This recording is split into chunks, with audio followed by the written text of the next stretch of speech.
Hey guys, today we are making Pollo Asado. We're using the achiote paste that we made last week, and it is going to provide such an amazing base for our marinade. If you don't have a homemade achiote paste, no worries. You can totally just use a pack from the store. Let's dive right in. So to make our marinade, we're going to start in a food processor with our achiote paste, some cilantro, coriander, cumin, oregano, black peppercorns, cloves, whole garlic, fresh squeezed orange and lime juice, white vinegar, olive oil, and salt.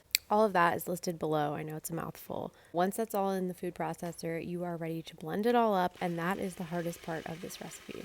So just blend it until it forms a consistent sauce slash marinade. It should look a little something like this.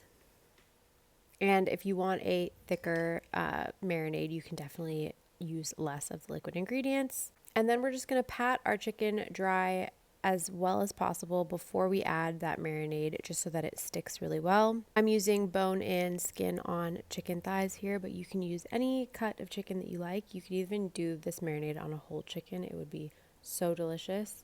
And we're going to just add that marinade directly to the chicken and mix it really well to make sure the chicken, every piece of chicken is evenly coated. We want that marinade to get into every nook and cranny.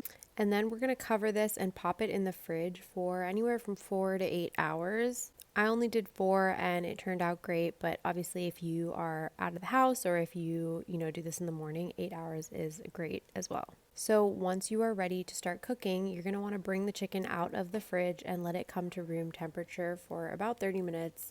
I like to do this while I'm prepping my grill. You want to bring it to about 425, somewhere between 425 and 450 degrees Fahrenheit, and grease up the grill before adding our chicken skin side down and grilling with the grill covered for about 5 minutes on each side until the chicken reaches an internal temperature of 165 degrees Fahrenheit. Now you can also roast this chicken in the oven. I've got details on how to do that in the recipe card on the blog post. But grilling is my favorite method. I just love those grill marks and the char that you get on the skin with that, the flavors from that marinade. It really is just something special. Now once it comes out of the oven or grill, we're going to just let it rest by covering it with aluminum foil for about 5 to 10 minutes, and then you are ready to dive in. Serve with fresh squeezed lime juice and enjoy.